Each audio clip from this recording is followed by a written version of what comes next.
estamos unidos, está entre nós e nos falará na tua vida. Aleluia, aleluia, aleluia,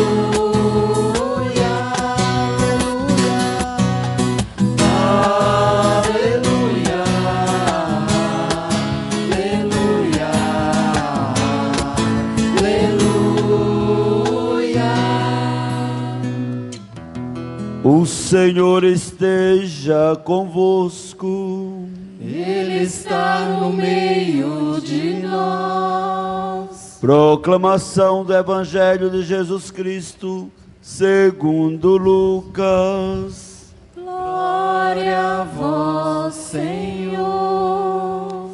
Naquele tempo, um mestre da lei se levantou e, querendo pôr Jesus em dificuldade, perguntou: Mestre, que devo fazer para receber em herança a vida eterna?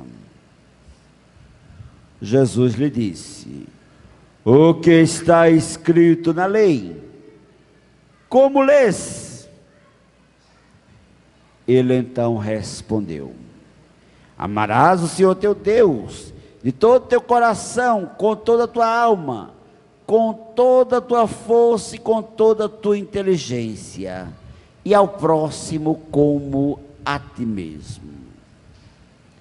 Jesus lhe disse: tu respondestes corretamente, faze isso e viverás. Ele, porém, querendo justificar-se, disse a Jesus: e quem é o meu próximo? Jesus respondeu: certo homem descia de Jerusalém para Jericó e caiu na mão de assaltantes. Estes arrancaram-lhe tudo, espancaram e foram-se embora, deixando-o quase morto. Por acaso um sacerdote estava descendo por aquele caminho. Quando viu o homem, seguiu adiante pelo outro lado. O mesmo aconteceu com o levita. Chegou ao lugar, viu o homem e seguiu adiante pelo outro lado. Mas um samaritano que estava viajando chegou perto dele, viu e sentiu compaixão. Aproximou-se dele e fez curativos, derramando óleo e vinho nas feridas. Depois colocou o homem em seu próprio animal e levou a uma pensão onde cuidou dele. No dia seguinte, pegou 2 moedas de prata e entregou ao dono da pensão, recomendando: toma conta dele. Quando eu voltar, vou pagar o que tiveres gasto a mais. E Jesus perguntou: na tua opinião, qual dos 3 foi o próximo do homem que caiu na mão dos assaltantes? Ele respondeu: aquele que usou de misericórdia para com ele. Então Jesus disse: vai e faze a mesma coisa. Palavra da salvação. Glória a vós, Senhor. Aleluia, aleluia, aleluia,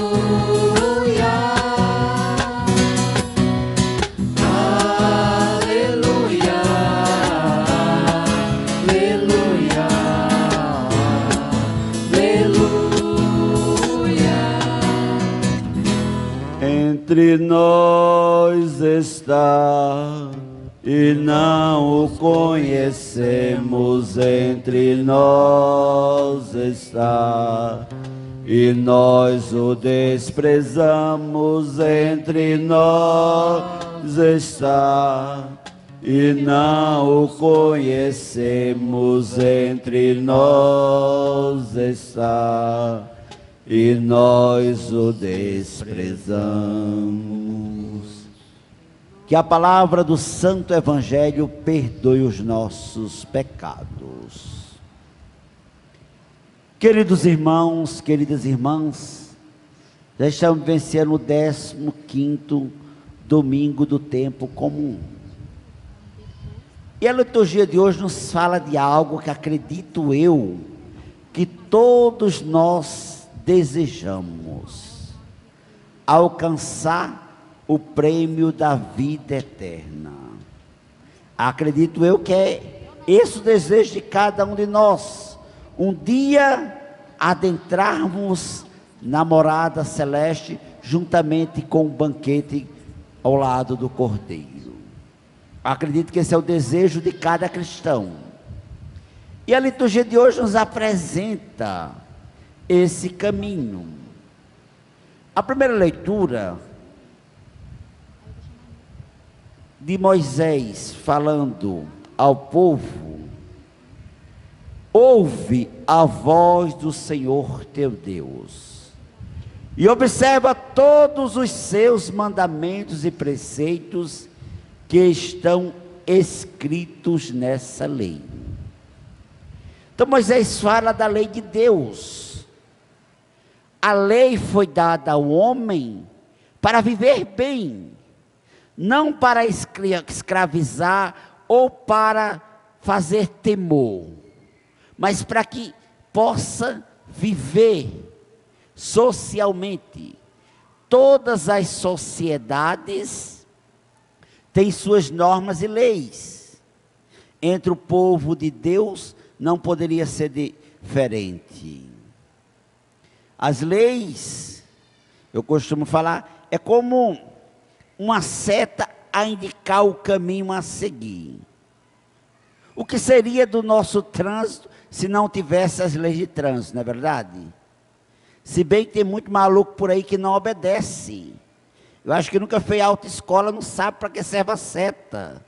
Hoje de manhã, quando eu saí da missa, eu fiquei observando e meditando quantas pessoas você vai, vira na esquina, você não dá a direção que vai seguir. E por isso tem tantos acidentes, a gente vê tantas vidas ceifadas por não obedecer à lei. E Deus nos dá a sua lei.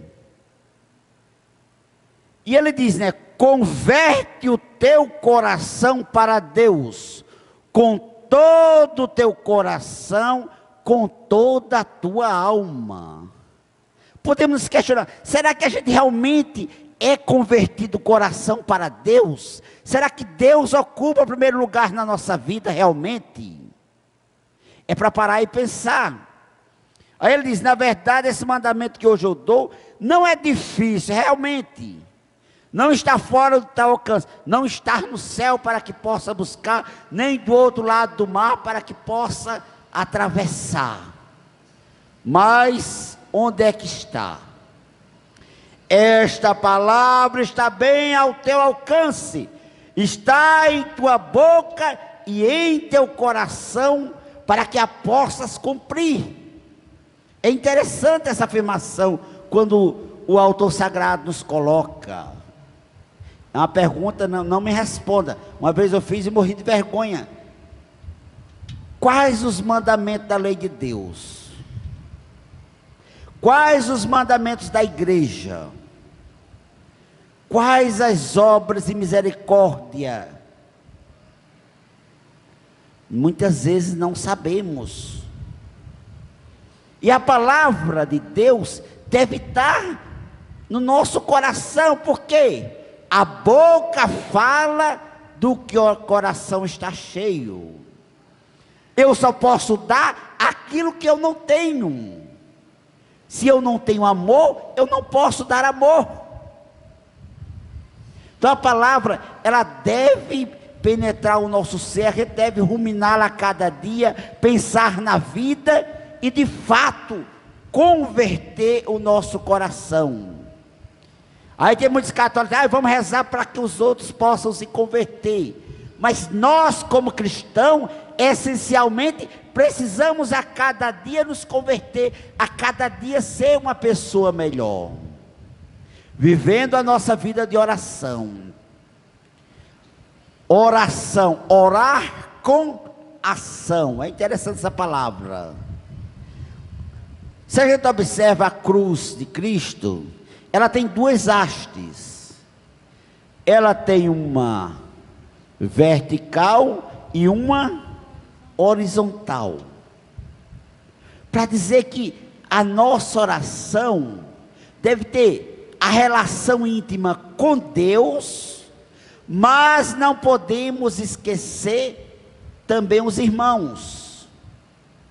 Se a gente lembra na transfiguração, quando Pedro viu aquela cena maravilhosa, Senhor, é bom ficarmos aqui, vamos fazer 3 tendas, e Jesus, calma, vamos descer e anunciar. Então somos chamados a revelar cada vez Deus, falar de Deus para os irmãos, porque Jesus de uma vez por toda deu a sua vida, derramou o seu sangue na cruz para nos salvar. A segunda leitura também é muito rica hoje. Paulo fala à comunidade dos Colossenses: Cristo é a imagem do Deus invisível, o primogênito de todas as coisas. Por causa dele foram criadas todas as coisas, o céu e as terras, as coisas visíveis e invisíveis. Tudo foi criado por meio dele e para ele.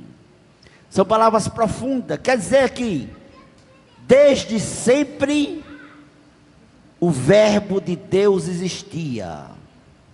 Quando a gente estuda a Trindade, para compreender a Trindade na criação, quando Deus cria, o que é que ele diz? Façamos. Então ele usa o verbo no plural, quer dizer, é mais de um, não só é o Deus Pai, mas a Trindade que participa dessa criação. Mas o verbo de Deus, ele mostrou a face para nós através da pessoa de Jesus Cristo. Por isso que ele diz, Jesus Cristo é a imagem do Deus invisível. Então Jesus mostrou quem era o Pai. Quando disseram, mostra-nos o Pai, eles, tanto tempo eu estou contigo, quem me vê, vê o Pai. Então a gente observa que ele mostra a face. Em toda a missa a gente repete o quê? Por Cristo, com Cristo e em Cristo. E ele nos diz, né? Todas as potestades, ele é a cabeça do corpo, isto é, a igreja. Então quando somos batizados, na teologia a gente diz, somos inseridos no corpo místico de Cristo, em que Jesus é a cabeça e nós somos os tijolos, ou seja, o edifício espiritual, todos nós. Por isso não devemos esquecer da dimensão do outro. É muito bom ser católico só na igreja, aí é maravilhoso, eu venho para a igreja, eu faço a minha oração, mas o meu irmão pode morrer ali e eu ignoro o sofrimento alheio. Por isso a oração precisa da oração, porque todos nós formamos essa igreja. A gente sabe que o dedinho mindinho é pequenininho, né? Mas quando a gente machuca a unha, a gente bate em tudo, né? Mas o corpo todo sofre, não é verdade? Assim também deveremos sofrer com o sofrimento alheio. E hoje, para nos enriquecer, temos esse texto do bom samaritano. O mestre da lei, ele conhece tudo. Para ele a lei é primordial, ele conhece de cor e salteada a lei. Na verdade, às vezes eu rio quando estou meditando, porque a gente tem 10 mandamentos da lei de Deus, e muitas vezes você pergunta e não sabe. E vocês imaginaram para o judeu mais de 600 mandamentos. Realmente era muita coisa, não é verdade? Mas aquele doutor da lei conhece tudo, e ele chega, ele quer colocar Jesus em maus lençóis. Aí ele chega e ela pergunta: mestre, o que devo fazer para receber a herança da vida eterna? E Jesus responde com outra pergunta: mas o que está escrito na lei? Como lês? Ou seja, Jesus é fiel, Jesus também conhece a lei. E ele repete o Shema Israel: ouve Israel, o Senhor é teu Deus, um é o Senhor. E ele diz: amarás o seu teu Deus de todo o teu coração, com toda a tua alma, com toda a tua força, com toda a tua inteligência, e ao próximo como a ti mesmo. Aí Jesus diz: ó, respondeste corretamente, faz isso e viverá. Aí ele volta: mas quem é o meu próximo afinal? Será que é aquela pessoa que pode devolver aquela festa quando eu dou, retribuir o meu convite, pertence ao meu grupo social? Quem é meu próximo? Meu pai, minha mãe, meus irmãos, meus familiares, os amigos, companheiros da igreja? Quem é meu próximo afinal? É uma boa pergunta que esse mestre da lei quis fazer a Jesus. E Jesus, como bom catequista, ele conta aquela historinha, né? Olha, um camarada ia de Jerusalém para Jericó. Então, era uma região perigosa. Geralmente eles viajavam em caravana com medo de assaltantes. Mas esse camarada deve ter sido ousado, deve ter ido sozinho. Então, caiu na mão de salteador. Então, levaram tudo, espancaram e deixaram quase morto. Uma das prescrições religiosas é que se tocasse em um cadáver, você ficaria impuro. E ali passou o sacerdote e o levita, viu aquela situação e passou para o outro lado. Eles eram obedientes à lei, porque Jesus, ele manda ir mais e além. Às vezes a gente tem que quebrar a lei por um bem maior. Aí lá vinha aquele homem que era o grande inimigo dos judeus, que é o samaritano, mas ele não olha a lei, ele olha a vida e o perigo que o outro está passando, e diz que ele chega olha e tem compaixão. Ter compaixão é colocar-se no lugar do outro, não ter dó ou ter pena, mas ele curvou, olhou, viu as feridas e cuidou, e depois levou para uma pensão, pagou todo o tratamento. E Jesus pergunta: quem foi o próximo daquele homem? Interessante que ele deveria responder: é o samaritano, né? Porque falou os casos, mas ele disse: aquele que agiu com misericórdia. Então Jesus diz: vai e faze a mesma coisa. Então peçamos, meus irmãos, a minhas irmãs, que o Senhor da vida nos ajude a sermos misericordiosos, que possamos conhecer a palavra de Deus que é viva, que ela possa estar no coração, para que possamos dar o testemunho de servidores de Jesus. Entre nós está e não o conhecemos, entre nós está e nós o desprezamos, entre nós está e não o conhecemos, entre nós está e nós o desprezamos. Creio em Deus Pai,